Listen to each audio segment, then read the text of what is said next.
else. All we want is Jesus. Make room for the King. Make room for the King. Let the King of Kings come. And the King of Glory come. The Lord of hosts. The Lord strong and mighty.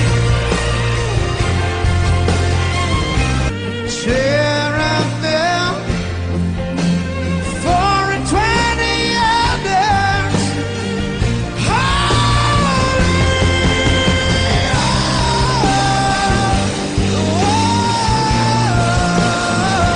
The King. Behold the King. Behold the King. Behold the King. Vamos orar para nós começarmos.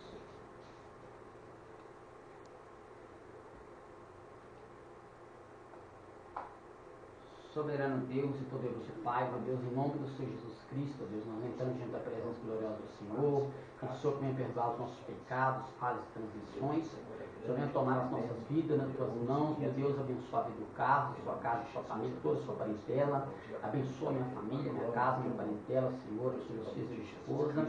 Meu Deus, que o Espírito Santo esteja conosco nesse estudo, ó Pai querido, onde nós vamos estudar sobre a martirologia. O Senhor possa abençoar, meu Deus, a vida de cada um que está nos acompanhando no YouTube, no Facebook. Que o nome do Senhor seja glorificado em tudo, ó Pai, que o Espírito Santo nos ilumine, nos direcione, nos conduza este importante trabalho da Tua Palavra, em nome de Jesus. Amém. Bem, então nós falamos sobre cristologia, encerramos o assunto sobre cristologia. Agora nós vamos falar sobre a martiologia, ou seja, a doutrina ou estudo do pecado, tá? Aqui nós temos, claro, aqui que está no grego, né, a martiologia de amárturo, né, que é pecado, e nós temos algumas etimologias, só que a gente precisa entender que esta palavra, né, mesmo que ela esteja no grego, nós temos o conceito judaico também, vamos dizer, né, dessa metáfora, dessa ação, né, que acontece na vida do ser humano. E como é que surgiu o pecado? Então nós vamos estudar aqui algumas teorias acerca do pecado, né? Quando se deu o pecado, por quem veio o pecado, quem foi o senador do pecado, o que o pecado fez. Então a gente precisa entender toda essa estrutura e saber que tudo que a gente vai argumentar, mesmo que nós tenhamos doutrinas consolidadas, doutrinas sólidas, biblicamente, dos estudos bíblicos, nós precisamos entender que teorias são criadas, são elaboradas dentro desses argumentos bíblicos, tá? Então vão surgir várias teorias acerca do pecado em si. Lembrando que o pecado ele é uma questão que ela vem da religião. É a religião que nos faz trabalhar a questão do pecado. Seja ela qual for a religião. Toda religião ela vai nos dar a luz do pecado, ou seja, é aquilo que o ser humano faz de mal, tá? Então como é que aquela religião enxerga essa maldade do pecado. Quando a gente vai para o hebraico, como o judaísmo enxerga o pecado, ele enxerga dentro do conceito de Yetzer Hatov e Yetzer Hara, que é ser inclinação para o bem e inclinação para o mal. Então ele vai trabalhar essas duas questões para trabalhar a questão do pecado na vida do ser humano, tá? Mas aí quando a gente vai para o Primeiro Testamento, que a gente, né, dentro do cristianismo conhecemos como Antigo Testamento, então no Primeiro Testamento, que é o conhecido como Antigo Testamento, ele nos apresenta também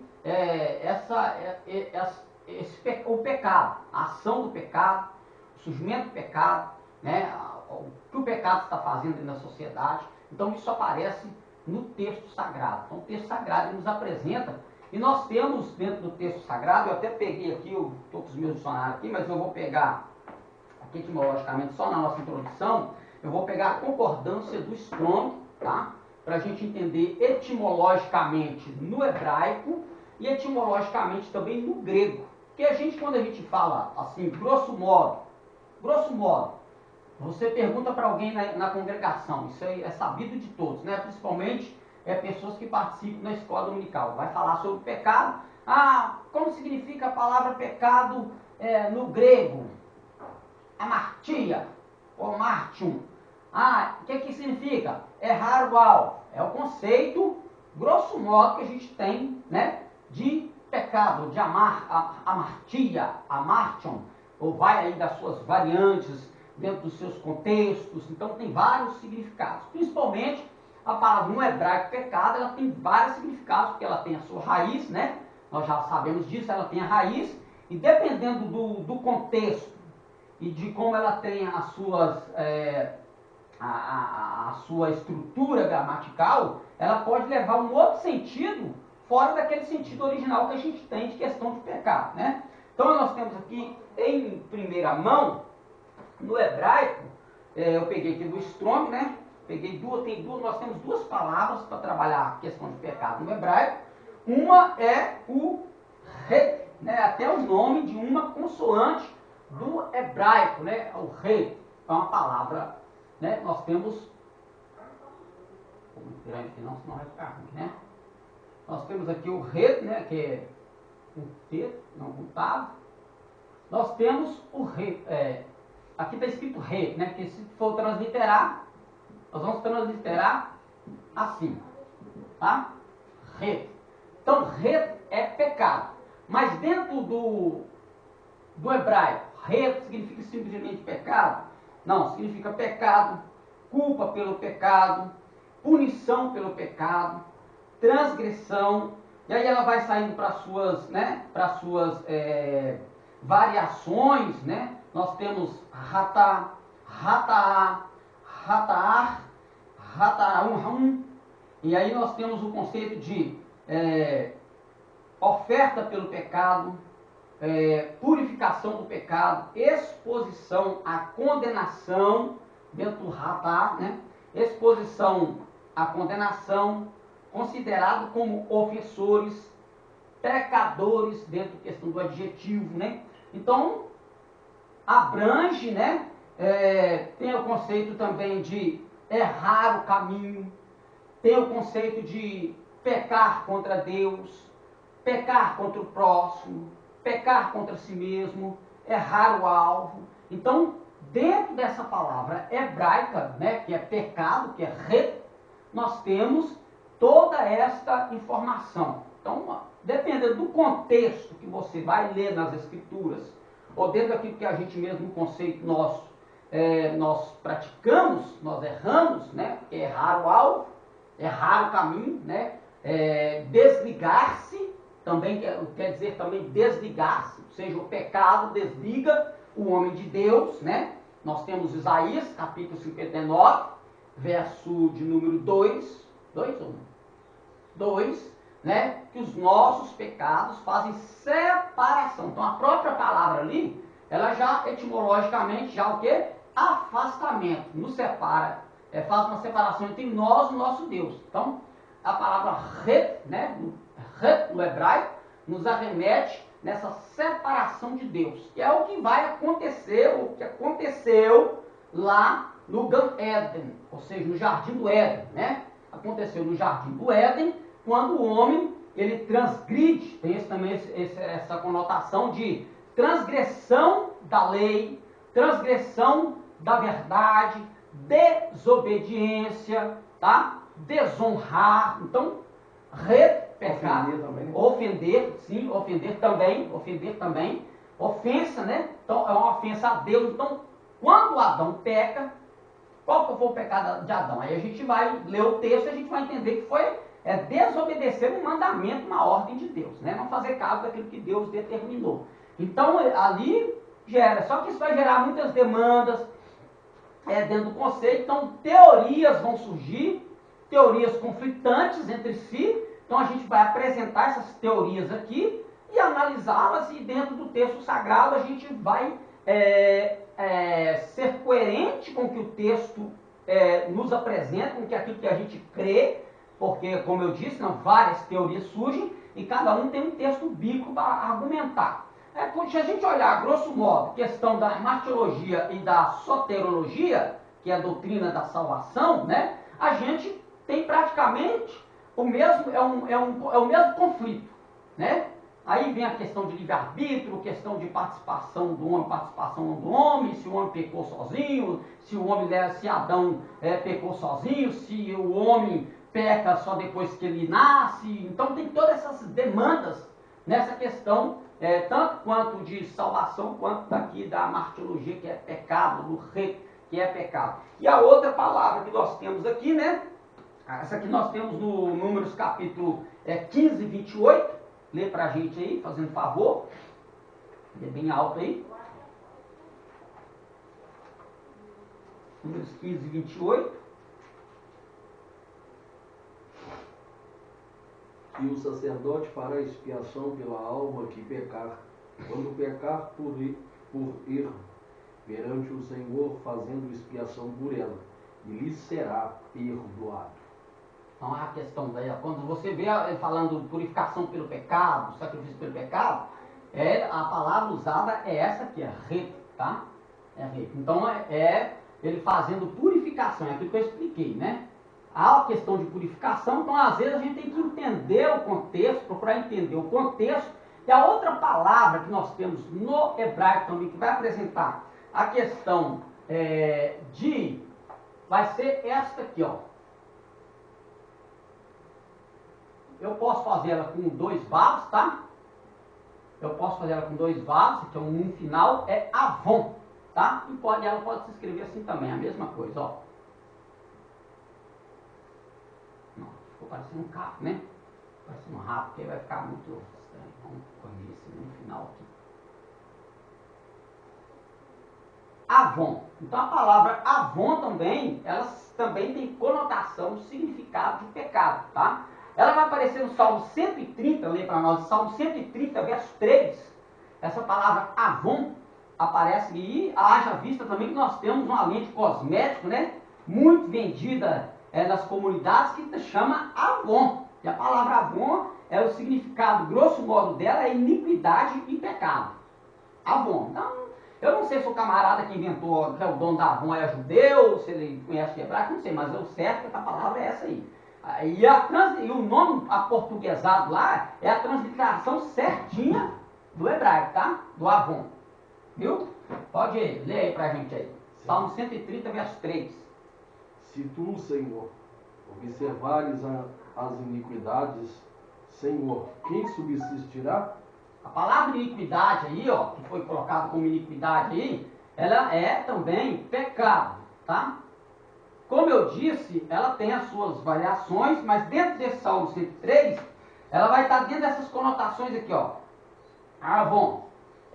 Olha para você ver, ó. Perversidade, depravação, iniquidade, culpa ou punição por iniquidade, culpa de iniquidade, culpa referindo-se à condição, consequência ou punição por iniquidade. E também pecado. Então ela tem essa palavra no hebraico avon, tá? Neste Salmo 130, verso 3, ela tem todas essas conotações aqui, tá? Então, aí nós temos, deixa eu dar um toquinho aqui só para aparecer a claridade, porque senão a gente não vai quase nem enxergar aqui, né? Só para me voltar.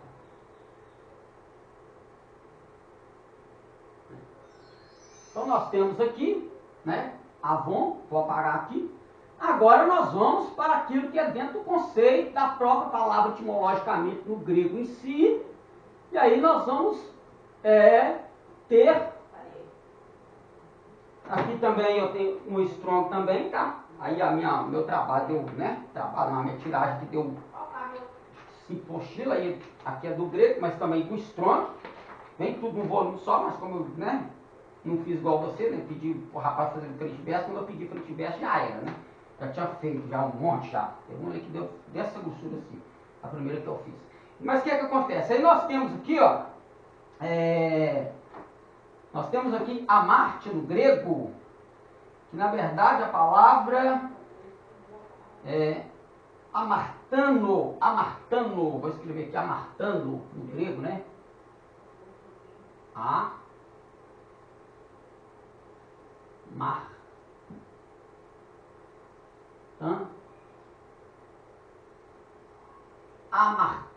Amartano, ou aí também a gente vai ter as suas derivações, né? Que é aqui a grosso modo, que a gente Amártia.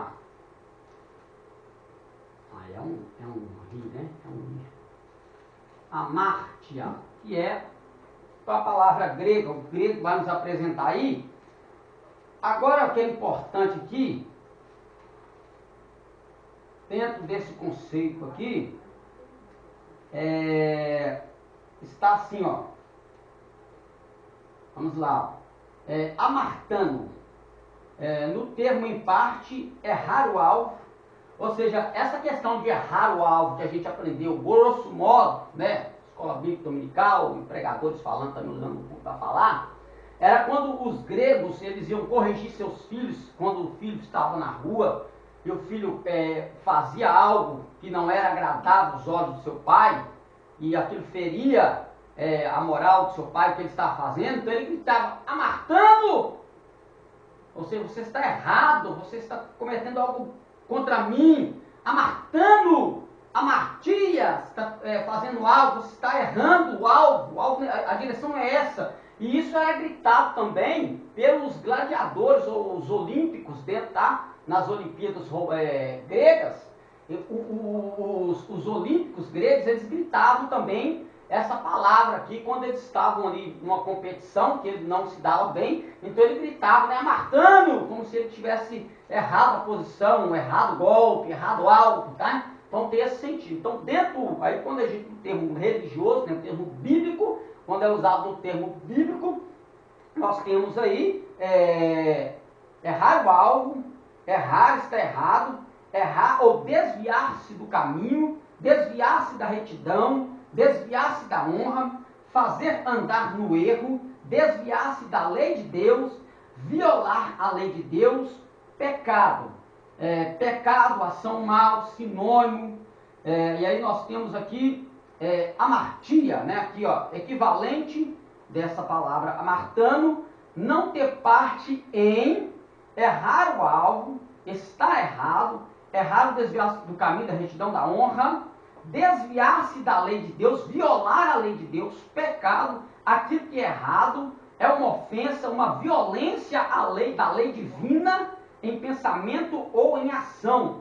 Coletivamente, o conjunto de pecados cometidos seja por uma única pessoa ou várias pessoas. Então, essas palavras dentro do termo grego, bíblico, ela tem todas essas conotações aqui, tá? Então, a gente tem que... mas aí, aí entra aquela questão, mas o que eu vejo como pecado, que é pecado? Aí nós já temos o senso de justiça em nós, que já nos arremete sabendo que se aquilo nos afasta de Deus, que é o conceito do reto, né? Lá de Isaías 59, 2, aquele conceito ali já nos dá essa direção. Se algo me afasta de Deus, se algo me priva da comunhão de Deus, se algo vai me impedir de ter uma comunhão com Deus, aquilo é pecado. Então a gente classifica algumas ações nossas, ou de fulano, ou de pessoas de segundo ou terceiros, como pecado, mas a gente está no mesmo patamar. Então a gente tem que tomar cuidado para não errar o alvo, tá? Então aí ficou etimologicamente explicado aí a questão do pecado. Nós vamos então agora para as teorias, tá? Acerca deste assunto, do pecado. Aqui são 29 slides, né? Vamos ver aqui se vai dar tempo de a gente passar aqui com meia hora, vamos ver aqui. Então, estudo do pecado, né? Pecado original, uma análise bíblica, as escrituras ensinam que o pecado de Adão afetou muito mais que a ele próprio. Romanos 5, 12 a 21, 1 Coríntios 15, 21, 22. Essa questão é chamada pecado original e postula 3 perguntas. Até que ponto, por quais meios, em que base o pecado de Adão é transmitido ao restante da humanidade? Esse pecado de Adão, até que ponto ele chegou a mim? Ele é limitado a mim? Então, quando a gente, etimologicamente, falando da pessoa de Adão em si, nós já sabemos que Adão não é nome, né? Nós vimos nas Escrituras que a palavra Adão, né, significa humano, ou seja, humanidade.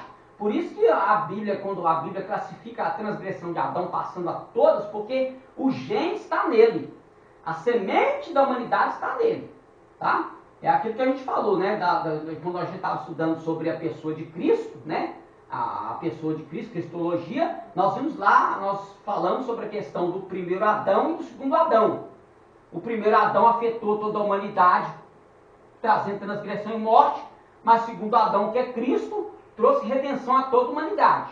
Então nós vimos lá essa questão. Então aqui, usando a cristologia, a pessoa de Cristo no seu sacrifício, comparando com Adão, então Cristo, ele, assim como Adão no Éden, né? Vamos colocar, né? Que no jardim do Éden, né? No Gan Éden, assim como Adão no Gan Éden transgrediu e afastou-me de Deus e a morte veio, também Cristo, no seu sacrifício, ele reuniu de novo o homem com Deus. O apóstolo Paulo vai falar isso em Coríntios, que Deus estava em Cristo Jesus, reconciliando consigo mesmo o mundo, né? Então, Paulo ele tem essa visão deste segundo Adão, que remiu e que trouxe de volta e que uniu o homem de novo a Deus e restaurou essa comunhão do homem com Deus, mesmo sendo o homem ainda pecador. Mas assim como o pecado ainda continua passando o ser humano ainda nasce no pecado. No Salmo 51, Davi ele vai falar isso, né? Em pecado me concebeu a minha mãe, em iniquidade fui formado. Então, nessa concepção do ser humano, ele já nasce com, vamos colocar assim, vamos usar essa metáfora, né? O DNA do pecado está no ser humano, espiritualmente falando, tá? Ele já nasce com esse pecado. Mas quando ele quando ele se torna uma nova criatura em Cristo Jesus, por mais que o pecado ainda esteja nele, né? O sangue de Cristo está cobrindo ele. Está sempre colocando ele diante de Deus como justificado, remido, né? Mesmo ele sendo pecador, tá? Aí é que está a grandeza da pessoa de Jesus, do sacrifício de Cristo. Solidariedade, isso aqui é uma teoria também, né? Toda a humanidade, em algum sentido, está unida ou vinculada como uma única entidade a Adão. Por causa dele, todas as pessoas estão fora da bem-aventurança do Éden. Romanos 5, 12, 21, 1 Coríntios 15, 21, 22. Corrupção.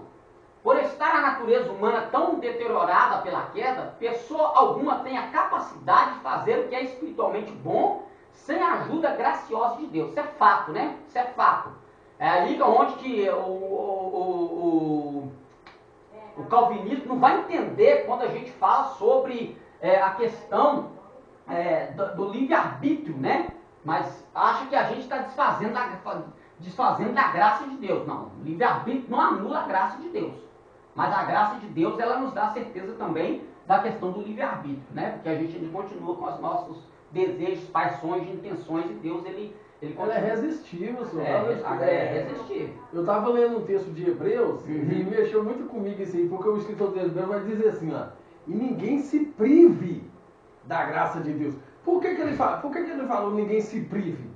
Porque não tem como o diabo, os anjos caídos, te impedir de saborear, de degustar, de participar dessa graça. Ou seja, o escritor de Hebreus está falando assim, você mesmo, somente você mesmo pode impedir você de desfrutar dela. Ele está falando e ninguém se prive dessa graça. Ele está concretizando que ninguém tem poder. Se ele está usando essa expressão, é porque tem alguém ali que está se privando disso. Está deixando de participar dessa graça. É, isso aí. O pensamento do apóstolo Paulo era isso aí, ó.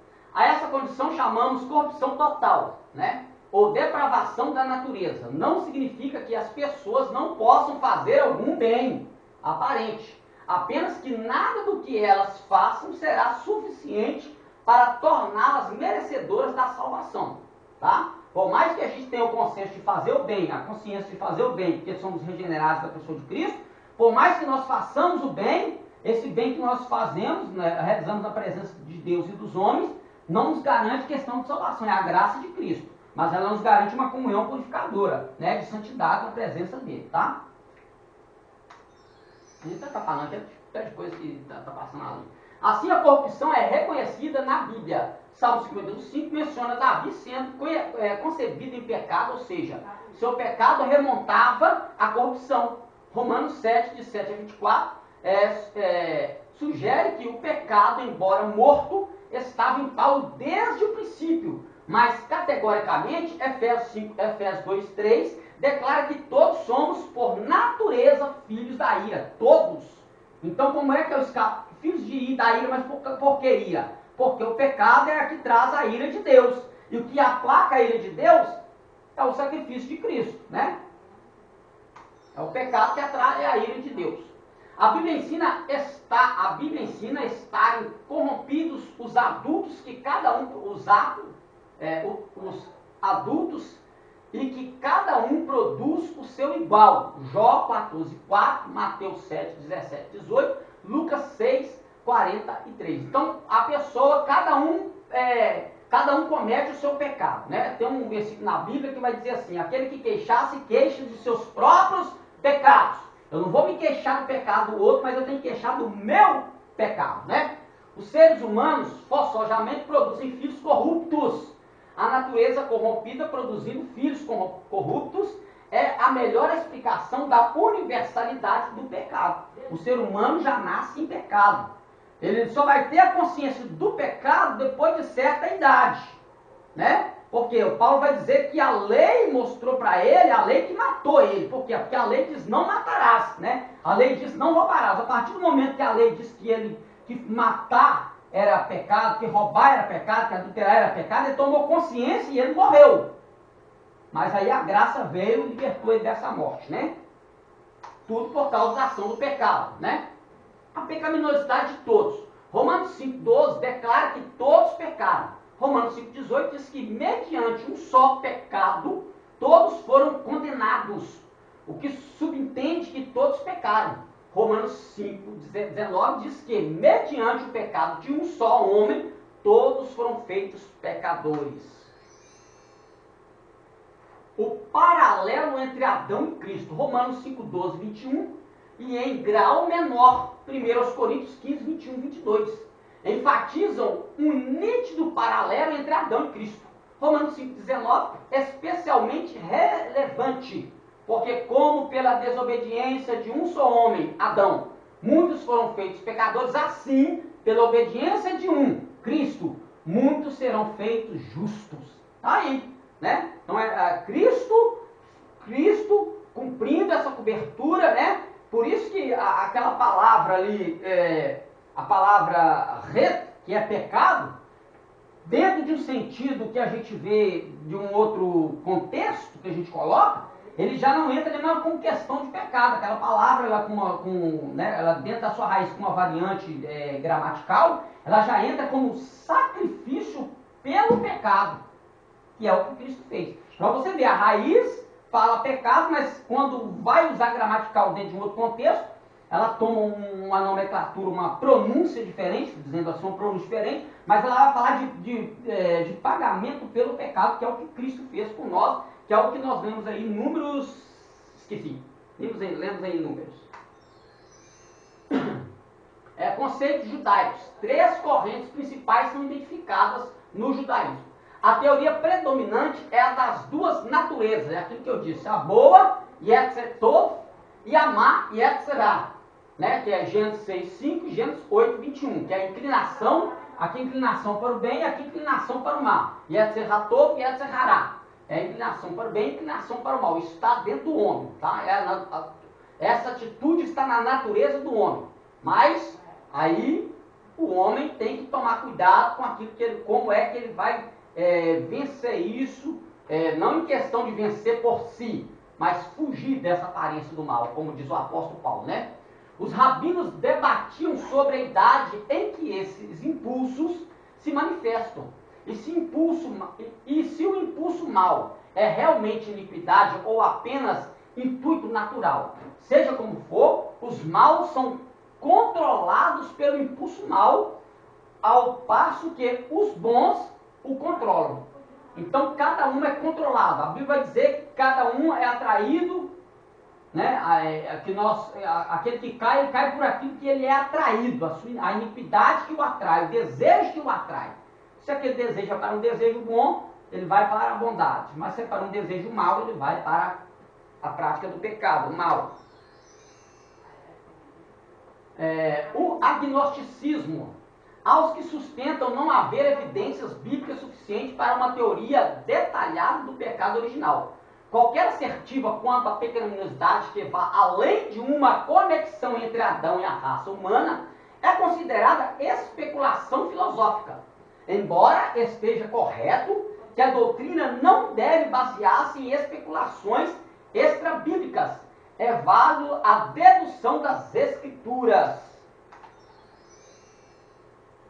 O pelagianismo, uma forma de pensar tanto quanto a martirologia, quanto também, quando a gente for falar sobre soteriologia, eu tenho um livro ali, né, que eu estou lendo, A Mecânica da Salvação, vai falar sobre Pelágio, né, os conceitos, depois que deixaram a doutrina de Pelágio, vai surgir o semi-pelagianismo, tá? O pelagianismo enfatiza fortemente a responsabilidade pessoal na oposição à frouxidão moral. Pelágio de 361 e 420 depois de Cristo.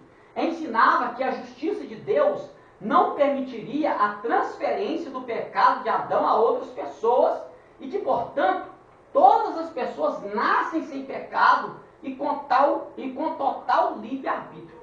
Então aqui, segundo o pensamento do Pelágio, né, a pessoa nascia sem essa semente pecaminosa de Adão e ele mesmo é que praticaria o seu próprio pecado. Então, segundo o pensamento de Pelágio, essa transgressão de Adão não perpassava a humanidade, tá? Cada um ia pagar pelo seu próprio pecado que ele ia cometer depois da sua consciência já madura, onde ele infringiria o seu livre-arbítrio. O pecado é disseminado exclusivamente pelo mau exemplo. Olha o perigo, vamos ver aqui, ó. Por isso há uma possibilidade real de vida sem pecado, e elas se acham dentro e fora da Bíblia. Tudo isso, porém, é antibíblico, além de anular as conexões que a Bíblia faz entre Adão e a humanidade. A morte de Cristo é reduzida tão somente a um bom exemplo. Então, se for por bom exemplo, Cristo só foi, né, como diz lá no agnosticismo também, só um bom profeta, né? Aqueles que não creem na deidade de Cristo vão dizer que ele só foi um bom profeta e cai dentro desse argumento aí, por causa da questão do pecado.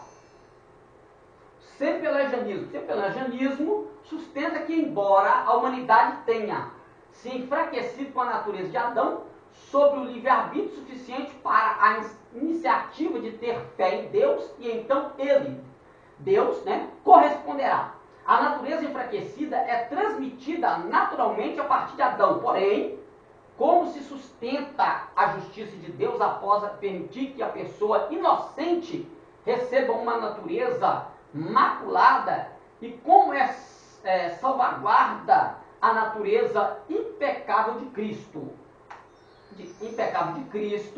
Mais importante, em alguma formulação, o semi-pelagianismo ensina que, embora a natureza humana seja tão enfraquecida pela queda, a ponto de ser inevitável que as pessoas pequem, a bondade inerente que possuem é suficiente para iniciar a verdadeira fé. Então, segundo o semi-pelagianismo, né, se a pessoa vai praticar o bem, aquele bem que ela vai praticar é algo, não precisa assim dentro do conceito desse aqui. Então o sacrifício de Cristo aqui não tem tanto poder assim se a pessoa não praticar a sua bondade. Aí já coloca o quê?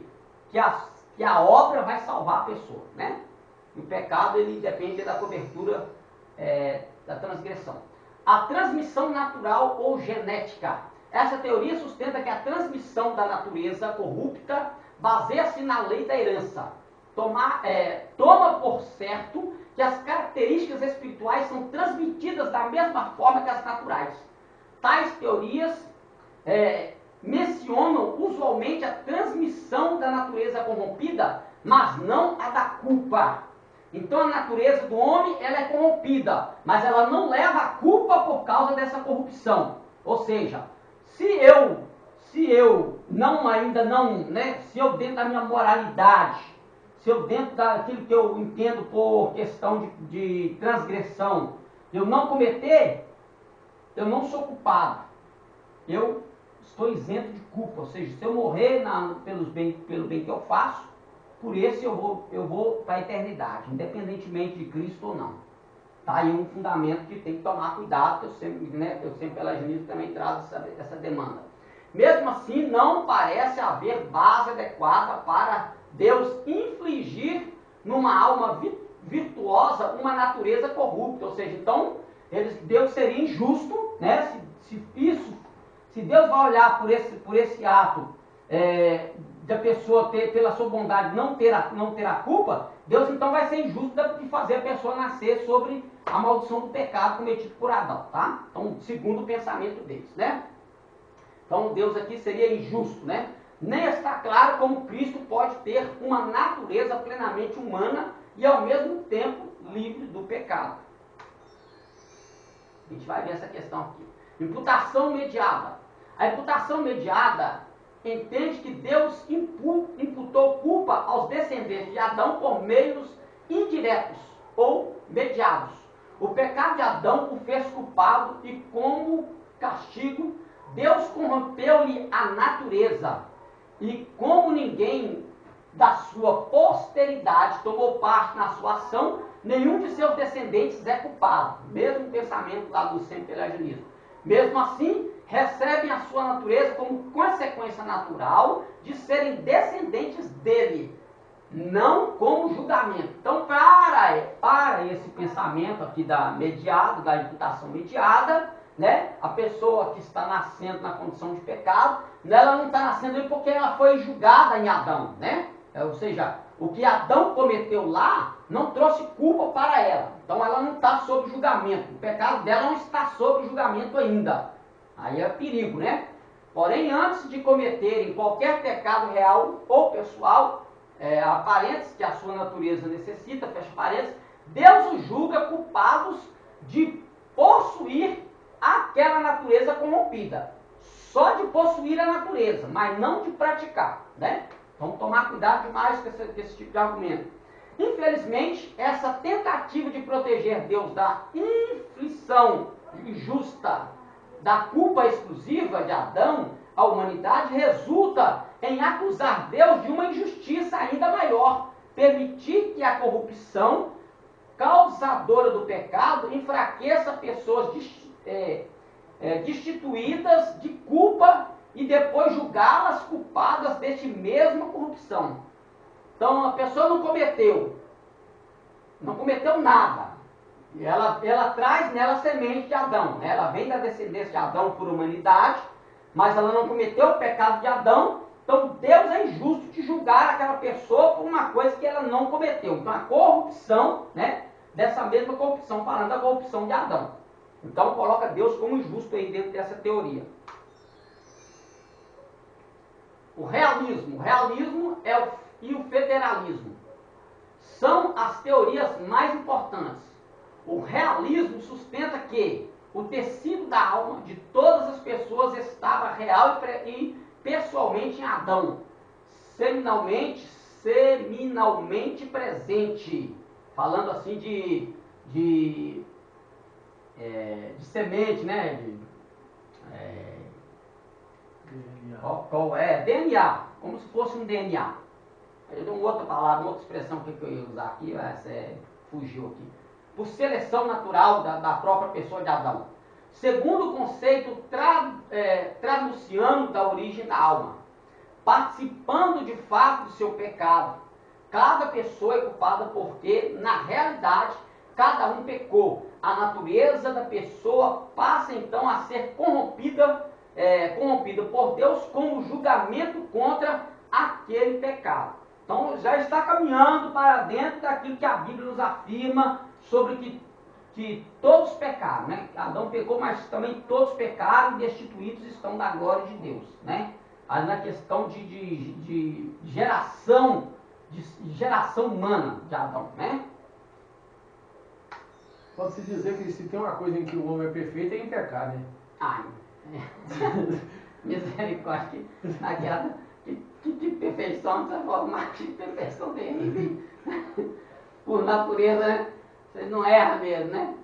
Ou o contrário, erra, né? Errar o alvo. Não há, agora você foi forte, você foi terrível agora. Não há transmissão de pecado, mas a participação total da raça naquele primeiro pecado. Então Agostinho ele traz esse tipo de pensamento também, né?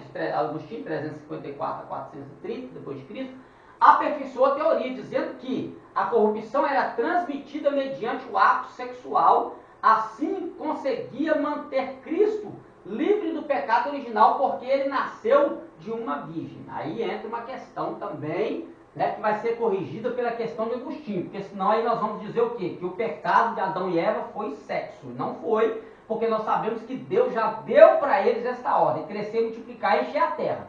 Então vai crescer telepaticamente? Não, é fazendo sexo, né? Coabitando com Eva. Então aí já... Mas isso aqui vai ser corrigido, essa teoria de Agostinho ela vai ser corrigida depois, tá? Eles vão corrigir essa teoria dentro dos argumentos bíblicos, tá? Dentro dos argumentos bíblicos. Mas aí por que ele pensa assim? Ele vai usar o texto de Salmo, que eu citamos aqui, Salmo 51, de que Davi diz, só em pecado me concebeu a minha mãe. Então, dentro do pensamento de Agostinho, era na questão do ato sexual que o pecado de Davi se manifestou. Mas aí tem o perigo que ele tira o quê? Aí ele, em vez de trazer o pecado, colocar o pecado original como pecado de Adão, ele coloca o pecado como sexo dos pais. É o perigo desse argumento aí. Mas vai ser corrigido isso aí. Nós vamos ver um negócio aqui, ó. Shedd, né, do elaborador da Bíblia, Shedd, Estudo Shedd, de 1820 a 1994, né, acrescenta um argumento mais sofisticado. Por debaixo da vontade das escolhas de todos os dias, há a vontade profunda, a vontade propriamente dita, que determina a direção que a pessoa segue em última análise. Foi esta vontade profunda que realmente pecou em Adão. Então é aquilo, né, se a gente observar na narrativa do texto que Shedd está querendo explicar, foi o ato de desejo, né, que Eva, a partir do momento que Eva ela vai desejar, o pecado já está aflorado nela, tá? A gente acha que o pecado foi quando comeu, mas não foi. Na verdade, o pecado já foi quando desejou, tá? Por Jesus disse que se no seu coração desejar, ele está falando que nem precisa coabitar, não precisa você ir pro ato. Dentro de você já está praticando aquele ato pecaminoso. Então o que a gente entende? Que antes dele comer do fruto, o homem já estava caído. O homem não caiu quando comeu, nem depois que comeu. O homem já estava caído antes de participar do fruto proibido. Eita! É fato! É fato! João, ele vai dizer, João, né? Que havendo a concupiscência dado lugar... Como é que é? Havendo a concupiscência dado lugar... Tiago, lê pra gente aí. Tiago vai dar... Fugiu aqui. Lê esse texto aí. Lê. Tiago vai falar certinho aí um caminho para o pecado. Isso. É justamente o que aconteceu com Eva, né? A gente põe Eva, mas ali é a seleção do pecado de Adão. Tiago, capítulo de número 1. Lê aí. Verso de número 13. Ninguém sendo tentado... Não. Verso de número 13. Isso mesmo. Ninguém sendo tentado, diga, de Deus sou tentado, porque Deus não pode ser tentado pelo mal e ninguém tenta. Verso 14. Mas cada um é tentado quando atraído e engodado pela sua própria concupiscência. Depois, havendo a concupiscência concebido, dá luz ao pecado. E o pecado sendo consumado, gera a morte. Já estava em pecado, já tinha pecado. É o que aconteceu. Então já estava caído, tá? Então, havendo a concupiscência dado luz ao pecado, ou seja, o que é a concupiscência? O que é a concupiscência? Desejo, vontade, tá? Concupiscência é desejo, vontade desenfreada. Então ela já estava com esse desejo. Então o pecado já estava lá. A humanidade já estava caída antes de comer. Só consumou. É o que Jesus vai dizer, que você citou aí. Se o homem atentar com seus olhos para a corrupção, já em seu coração cometeu adultério com ela. Então é por isso que Deus preparou o cordeiro antes da fundação do mundo. Aleluia! Porque Glória a Deus! É isso aí. Deus não é pego de surpresa nunca, rapaz. Para! Glória a Deus por isso. Porque o plano da redenção em Cristo Jesus, ele não veio devido ao pecado, ele é um plano pré-estabelecido por Deus antes de todas as coisas. E onde que está a questão da presciência de Deus, que eles vão tentar argumentar nos textos que, se você for olhar, sempre vai estar falando de Israel, de eleição e predestinação. Os textos é ligados sempre aos judeus, aos israelitas, e nunca a igreja, o gentil. Nunca, não tem. O texto mais usado é Romanos. Você vai ver lá que sempre vai estar Paulo falando no singular e do povo judeu. Tá? O texto mais usado é Romanos, que os calvinistas usam, e está falando de quê? Nós já estamos indo lá, nós já estamos indo lá para a soterologia já, né? Mas a gente vai argumentar lá também. Vamos tentar nos manter na martirologia aqui. O realismo possui todas as fraquezas do traducionismo externo. O tipo de presença pessoal necessária em Adão e Eva distorce até mesmo Hebreus 7, 9, 10. E daí Gênesis 46, 26. A passagem clássica traducionista, a expressão para assim dizer de Hebreus 7, 9, em grego sugere seja entendido figuradamente o que se segue. Ideias como a de uma, abre aspas, vontade profunda, fecha aspas, tende a exigir, a pressupor um conceito determinista, calvinista da salvação. O realismo por si só não pode explicar por que ou em que base Deus amaldiçoa a terra. Cada uma dessas opiniões apresenta dificuldades. Uma alternativa é sugerida adiante. A ideia de que todos pecaram pessoalmente parece contradizer o conceito de que o pecado de um só homem faz de todos pecadores. Romanos 5, 12, 15, 19.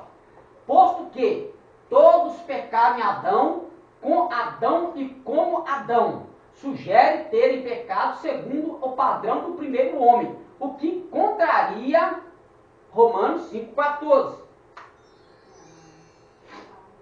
Federalismo. A teoria federal da transmissão sustenta que a corrupção e a culpa se estendem a toda a humanidade, porque Adão era o cabeça da raça num sentido representativo, governamental ou federal quando pecou. Toda pessoa está sujeita à aliança entre Adão e Deus. Abre parênteses, aliança adâmica ou aliança das obras, por contraste à aliança da graça. Fecha parênteses com o final. Faz-se uma analogia com uma nação que declara guerra. Seus cidadãos sofrem, quer concordem com ela ou condenem o mesmo sem terem participado da decisão. Federalismo tem pontos fortes. A aliança como base bíblica para a transmissão do pecado concorda razoavelmente com Romanos 5, 12, 21 e fornece mecanismo para a maldição da terra e para proteger Cristo do pecado. No entanto, apresenta algumas fraquezas. Romanos 7 deve descrever somente o conhecimento que Paulo tomou de sua própria natureza pecaminosa e não a experiência física do pecado que o matava. Mais importante que isso é a transmissão da culpa exclusiva de Adão é frequentemente considerada injusta. Uma teoria integrada. Aqui vai ser argumentada, ou seja, trabalhada a questão até mesmo de Agostinho, tá? Várias das teorias acima podem ser combinadas para formar uma abordagem integrada, resultando numa teoria que faz distinção entre a pessoa individual e a natureza pecaminosa da carne.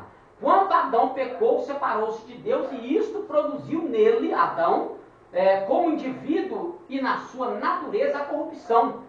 inclusive a morte. Pelo fato de ele, Adão, conter toda a natureza genética, que é aquilo lá que a gente falou da semente lá, né? Genética, ela, é isso aí mesmo, né? A gente falou de DNA, mas a palavra da boca não é essa, genética.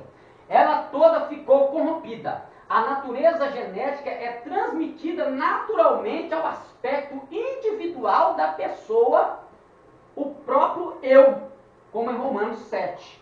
Então é isso aí que é trabalhado na questão de passar o pecado de Adão a todos os homens. Falta só mais 3 slides aqui, ó, para terminar. A aliança adâmica é a justa base dessa transmissão e também da maldição contra a terra. O eu não é corrompido nem culpado por causa da natureza genética, mas a natureza genérica, a natureza genérica o impede de agradar a Deus. João 14, 21, 1 João 5, 3. Ao chegar à idade da responsabilidade pessoal, o eu, lutando contra a natureza, ou corresponde à graça proveniente de Deus na salvação, ou realmente peca ao desconsiderá-la, de modo que o mesmo eu fica separado de Deus, tornando-se culpado e corrupto. Deus continua estendendo a mão para o eu, mediante a graça proveniente. Aí o que nós temos aqui? É Gálatas capítulo de número 5, tá? Que a luta entre a carne e o espírito.